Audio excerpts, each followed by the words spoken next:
My name's Amanda Chambers, I'm 27 years old, and I swear to you, nothing could have prepared me for what I walked into that Sunday afternoon. I'd just gotten off a red-eye flight from Chicago after a brutal week-long business trip, the kind where you're running on airport coffee and conference room sandwiches. All I wanted was to get home, take a hot shower, and maybe go for a long drive in my pride and joy, my 1969 Camaro SS. That car wasn't just a car to me. It was the dream I'd chased since I was a teenager. I'd worked double shifts in college, skipped vacations, and lived on ramen just to scrape together enough to buy it from a retired mechanic in Ohio. Over the years, I poured thousands into restoring it, every piece carefully chosen. Every inch of it represented sweat, sacrifice, and stubborn determination. It wasn't just metal and wheels, it was mine. But when I pulled into my parents' driveway, something felt off. The empty spot in the garage, the one that had been reserved for my Camaro since the day I bought it, hit me like a punch in the gut. I froze on the doorstep, suitcase in hand, before my mom's voice rang out from the kitchen. "Oh, Amanda. You're back," she called, her tone strangely cheerful. I set my suitcase down, trying to swallow the unease clawing up my throat. "Where's my car?" I asked, forcing calm into my voice. That's when she gave me that smirk, the one that always carried more arrogance than warmth. "Thanks to your car, our daughter is enjoying the time of her life in the Maldives. Isn't that wonderful?" For a second, I thought she was joking. But then I saw it in her eyes, satisfaction. Pride. She'd done it. She'd actually sold my car. I let out a short laugh, sharp and disbelieving. Her smile faltered instantly. "What's so funny?" she snapped. I locked eyes with her, my lips curling into a slow grin. Her smugness evaporated when I revealed I leaned against the doorway, arms crossed, letting the silence stretch for just a second too long. My mom's expression had already shifted from smug to wary, and honestly, I savored it. "You think you sold my Camaro?" I said slowly, measuring every word. "That's hilarious." Her brow furrowed. "What do you mean?" "We already wired the money to the travel agency. Your sister is at a 5-star resort right now, thanks to your car." I chuckled again, shaking my head. "No, Mom. What you sold wasn't just a car. You sold an investment. A very, very expensive one." She blinked at me like I was speaking another language, so I went on. "That Camaro wasn't just worth the 30 grand you probably got from whoever you sold it to. With the restoration I put into it, the original parts one hunted down for years, the engine alone," I let out a short breath, almost laughing at the insanity of it. "That car was appraised last month for just under $200,000. Her mouth fell open. I could see the color drain from her face, and for the first time in years, she didn't have a comeback. I wasn't done, though. "And before you say it was just sitting there, or that I wasn't using it, let me make this crystal clear. That Camaro was in my name. The title, the insurance, every cent that went into it was mine. Legally, you just committed theft." That last word hit the room like a thunderclap. My dad, who'd been sitting silently at the table flipping through the newspaper, finally looked up. His face was pale, his hands suddenly restless. "Now," I said, my voice dropping, "why don't you tell me exactly who you sold it to?" The room was so quiet I could hear the refrigerator humming. My mom's smirk was gone, replaced by something I'd never seen on her face before, fear. My mom's lips parted like she wanted to argue, but the words wouldn't come. She looked at my dad, desperate for backup, but he just rubbed the bridge of his nose, muttering something under his breath. I didn't move. I stood there, arms folded, waiting. Finally, she snapped, "It doesn't matter who bought it. What matters is that your sister is finally enjoying herself for once. She deserves it after everything she's been through." I almost laughed again, but this time it wasn't out of disbelief, it was pure anger bubbling just under the surface. "Everything she's been through? You mean the fact that she's 24, refuses to hold a job longer than 3 months, and still lives here rent-free while maxing out your credit cards?" Mom's jaw tightened. Amanda, don't talk about your sister like that. She's sensitive. Sensitive, I repeated, my tone sharp. And apparently so fragile that she needs my car turned into a vacation fund. Dad finally spoke up, his voice quiet but steady. Amanda, it was a man from across town. Said he'd been looking for a Camaro like yours for years. Cash deal. I thought it was a good price. I spun toward him, my heart pounding. Do you have his name? He hesitated, then nodded toward the counter where a slip of paper lay half buried under yesterday's mail. I snatched it up and scanned the scrawled handwriting. Brian Lawson, 51355557294. The name hit me like a jolt. Brian Lawson. I knew him. We went to high school together. Back then, he'd been the guy who always bragged about cars he couldn't afford. I hadn't heard his name in nearly a decade. I closed my eyes for a moment, pulling in a deep breath. This was worse than I thought. Brian Lawson wasn't just some collector. He was the kind of guy who, if he knew the true value of what he'd gotten, would never let that Camaro go without a fight. When I opened my eyes, my mom was watching me nervously. You're not going to try to take it back, are you? She asked. I met her gaze, steady and unflinching. Watch me. I didn't sleep that night. I sat in my old bedroom, staring at the ceiling fan creak above me, my mind racing. Every detail of that car, every hour I spent restoring it, every bolt I turned, it all replayed in my head. And now, some guy I barely remembered from high school was out there, probably grinning ear to ear over a deal he didn't even realize he'd stolen. Around midnight, my phone buzzed. A FaceTime call. My sister, Jessica. I debated ignoring it, but curiosity got the better of me. When I answered, the screen filled with her tanned face, oversized sunglasses perched on her head. Behind her, turquoise water shimmered under the Maldivian sun. Hey, sis, she chirped, her voice too loud over the waves. Guess where I am? Oh wait, you already know. She spun the camera around to show a villa with a private pool, champagne glasses clinking in the background. I forced a smile, though my blood was boiling. Looks expensive. She grinned wider. Totally worth it, though. Mom and Dad finally did something right for me. Can you believe they sold that old car of yours? Best idea ever. You should have seen Mom's face, she was so proud. I felt my jaw clench. Jessica, that old car was worth $200,000. $200,000. Her smile faltered for the first time. Wait. What?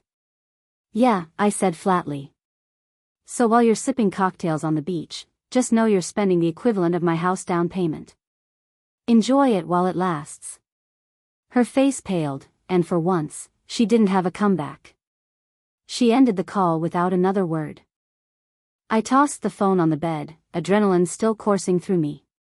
My next move was clear. If I wanted my Camaro back, I needed to face Brian Lawson. And something told me he wasn't going to hand it over willingly. By the next morning, the tension in the house was unbearable. My dad had barely spoken a word since I dropped the number, 200,000, the night before. He shuffled around the kitchen like a ghost, pouring himself coffee he didn't even drink. My mom, on the other hand, tried to act like nothing was wrong. She chirped about making pancakes, about how the weather was finally warming up, but I could see the tightness in her jaw, the way her hands trembled as she flipped them. She was rattled. You're being dramatic, Amanda, she said finally, sliding a plate in front of me.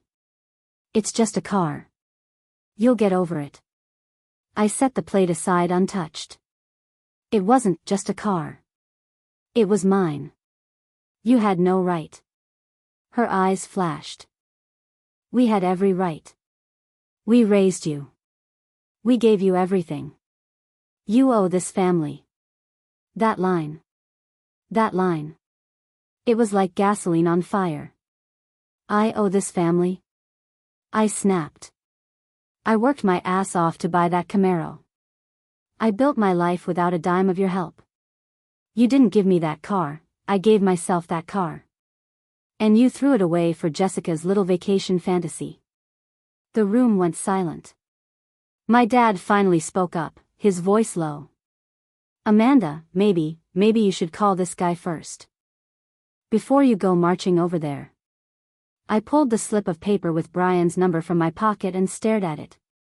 He was right. As much as I wanted to storm across town and drag my car out of his driveway, I needed to know where I stood.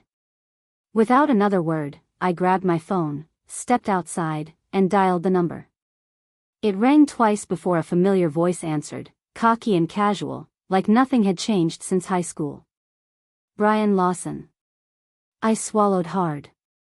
Brian, it's Amanda Chambers. You bought my Camaro yesterday. There was a pause. Then a slow, amused laugh. Oh, Amanda. Yeah, I did. And let me tell you, best deal of my life. I gripped the phone tighter, pacing the driveway. His voice hadn't changed a bit since high school, cocky, smug, like he owned the world. Glad you're enjoying yourself, I said evenly. But that car wasn't for sale. My parents had no legal right to sell it. Brian chuckled. Funny thing about that, title was in the glove compartment. Signed it over myself this morning. So as far as the state of Ohio is concerned, that beauty's mine. My stomach twisted. The title. I remembered slipping it into the glove box after my last insurance renewal, meaning to move it to my home office file. I never did. My parents must have handed it over without a second thought. You knew, I accused. You knew it was worth way more than what you paid. Of course I knew, he said, smug as ever. I've been watching you restore that car for years. Every upgrade, every part. I've been waiting for you to screw up and let it go. Lucky for me, Mommy and Daddy didn't appreciate what they had. My pulse hammered in my ears. Brian, listen to me carefully. That car wasn't theirs to sell. It was mine. I have proof of ownership, receipts, appraisals. Good luck proving it, he interrupted. I've got the car. I've got the signed title. Paperwork's clean. You're not getting it back. He was baiting me, enjoying every second of my fury. I closed my eyes, forcing myself to breathe. Losing my temper wouldn't help. Fine, I said coolly. Then I'll see you in court. Brian laughed again, louder this time. Court? Amanda, come on. Be real. By the time you get a judge to look at anything, that Camaro's gonna be sitting in my garage, fully registered under my name. And I don't let go of what's mine. The line went dead. I lowered the phone slowly, staring out at the street. My parents had no idea what kind of storm they'd just unleashed. And if Brian thought I was going to roll over and let him steal my dream, he had another thing coming. The next morning, I woke up with one goal: get my Camaro back. No more phone calls, no more going in circles.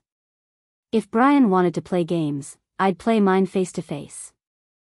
I gathered every folder I had from the restoration, receipts from auto shops, parts ordered from rare suppliers, even the appraisal paperwork I'd gotten just a month ago. I slipped it all into my leather briefcase, the one I usually carried for business meetings. This wasn't going to be any different. It was a negotiation, only the stakes were higher than any contract I'd ever signed. When I came downstairs, Mom was waiting at the kitchen table. She looked tired, her eyes red-rimmed, but her pride wouldn't let her admit she'd been wrong. Amanda, she started, don't do this. Just, let it go. Your sister is happy, we're all moving forward. I stopped her cold. You sold my future for a week-long vacation. Don't ask me to just let it go. Dad didn't even try to intervene this time. He just kept sipping his coffee, avoiding eye contact. By mid-afternoon, I was parked outside Brian Lawson's place. The neighborhood hadn't changed much since high school: modest houses, cracked sidewalks, kids' bikes scattered across front yards. His house, though, stood out. New siding, shiny pickup in the driveway, and, through the open garage, a sight that made my chest ache, my Camaro. It gleamed under the dim light, polished within an inch of its life. Brian stood beside it, leaning casually against the hood like he owned it, a beer in one hand. When he spotted me, his grin widened. Well, if it isn't Amanda Chambers, he called out. Come to admire what's mine now? I stepped out of my car, briefcase in hand, my voice steady despite the adrenaline coursing through me. No, Brian. I came to take back what's mine. I walked up the driveway slowly, each step measured. My heels clicked against the concrete, echoing louder than they should have. Brian stayed leaned against the Camaro, his smirk never wavering, like he was already picturing me begging for it back. I'm not here to argue, Brian, I said evenly, setting the briefcase on the hood of his pickup. I'm here to make this right. He raised his eyebrows, amused. Make it right? Amanda, there's nothing to fix. I paid cash. Your folks handed me the title. This beauty's mine fair and square. I snapped open the briefcase, pulling out the appraisal papers and spreading them out across the hood. This car is worth just under $200,000.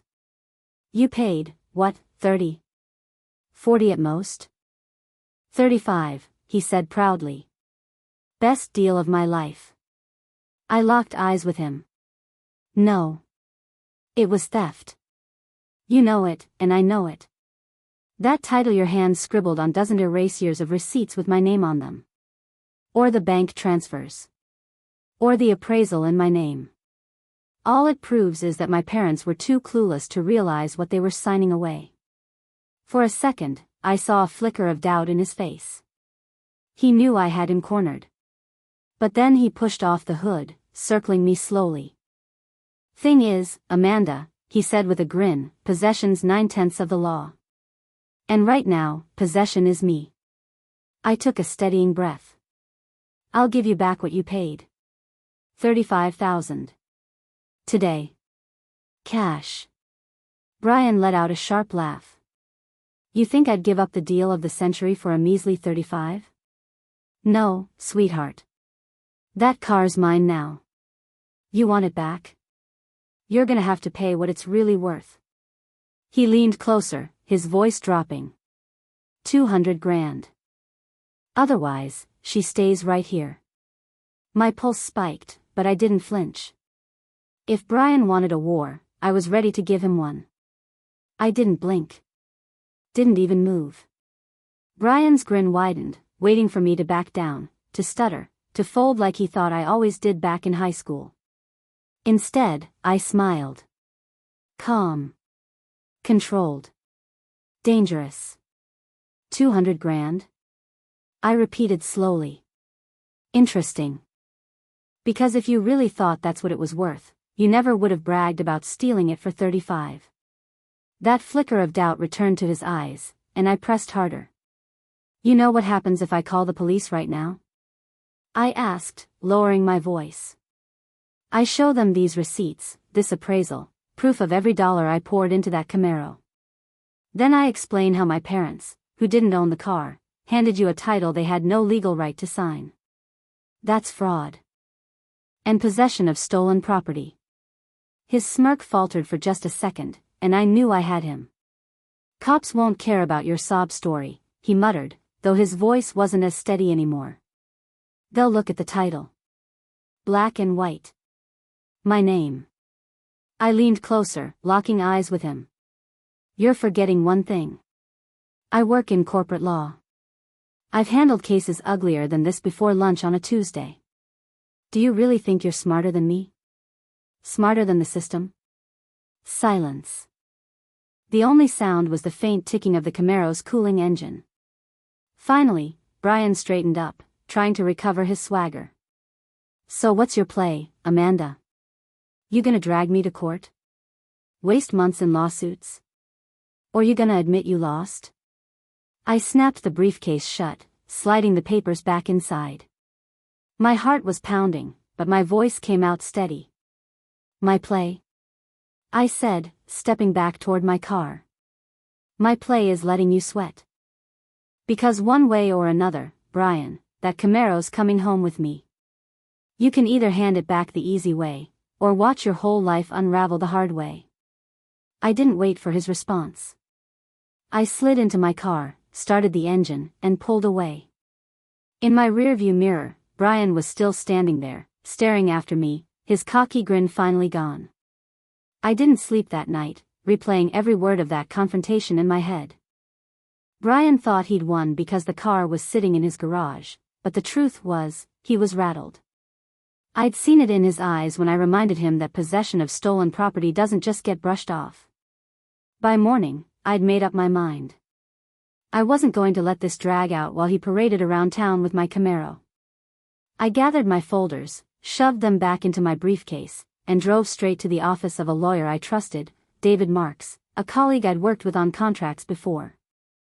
When I laid everything out on his desk, the appraisal, the receipts, the transfer records, even a photo of me standing next to the finished Camaro, he leaned back in his chair, eyebrows raised. "Amanda," he said, scanning the documents, "you've got a strong case. Your parents didn't own the car, they had no legal authority to sell it. If Brian knew, or should have known, that, then yeah, it's theft and fraud. And even if he wants to wave that title around, forged or improperly transferred titles don't stand in court." I felt a weight lift slightly from my chest. "So I can get it back?" "Eventually," David said carefully. "But Brian sounds like the kind of guy who'll fight it just to make your life miserable. You'll want to file a report with the police first. That puts pressure on him. Meanwhile, I'll draft the paperwork to challenge ownership in civil court." I nodded, relief mixing with adrenaline. Finally, a path forward. But that small spark of hope didn't last long.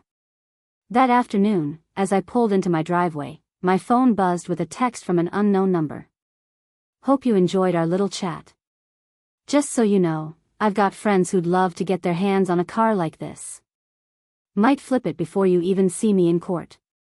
Better hurry, winky face, B." My hands went cold around the phone.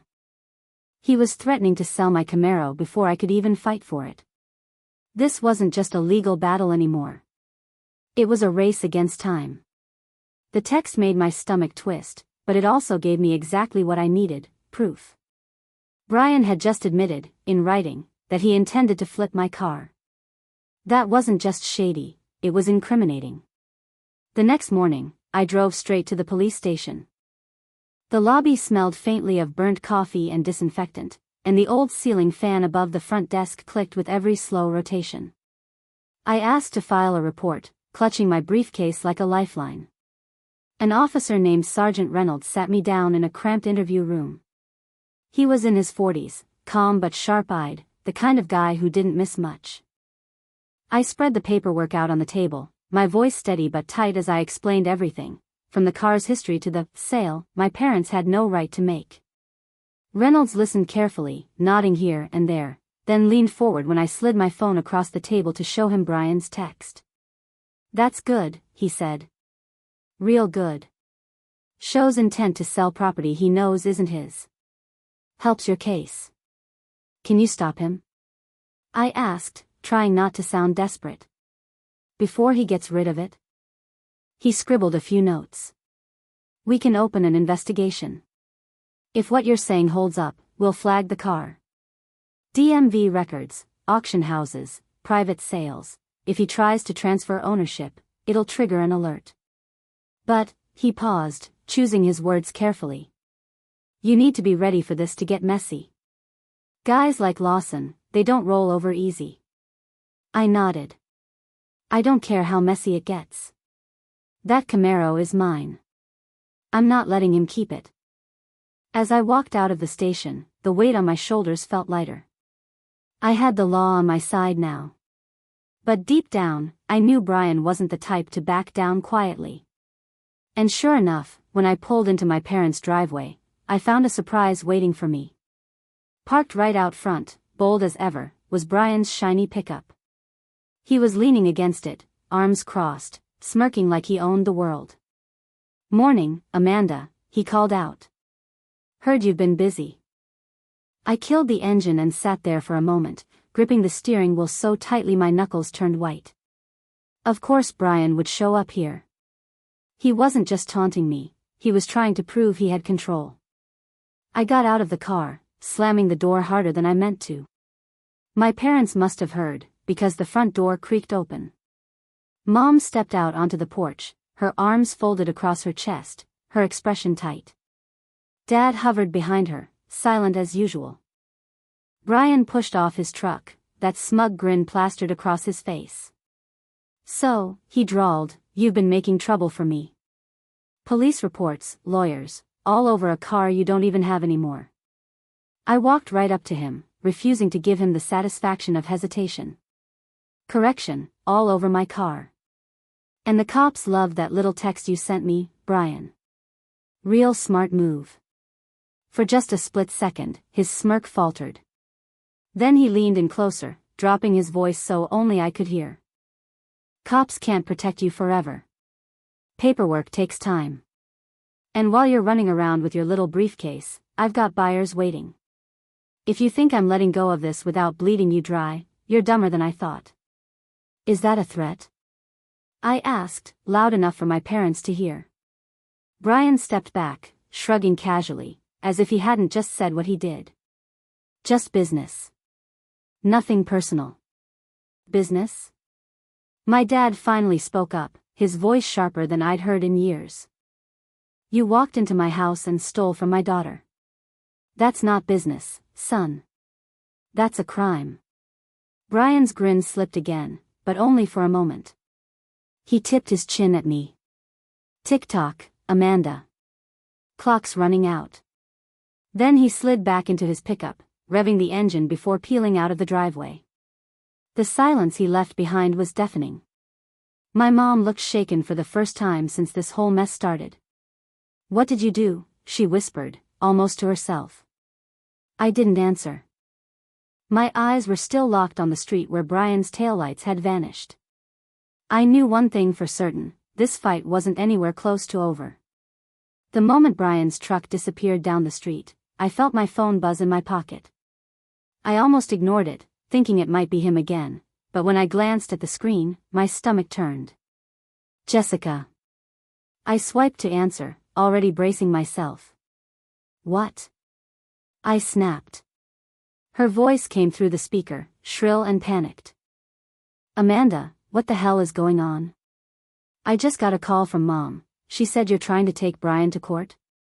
Over the car? You can't do that. I let out a bitter laugh. Oh, I can, and I am. In case you forgot, you're the reason my car's gone in the first place. Don't pin this on me, she shot back. I didn't sell it. Mom and Dad did. I just benefited. And you're seriously blowing this out of proportion. It's a car, Amanda. A car.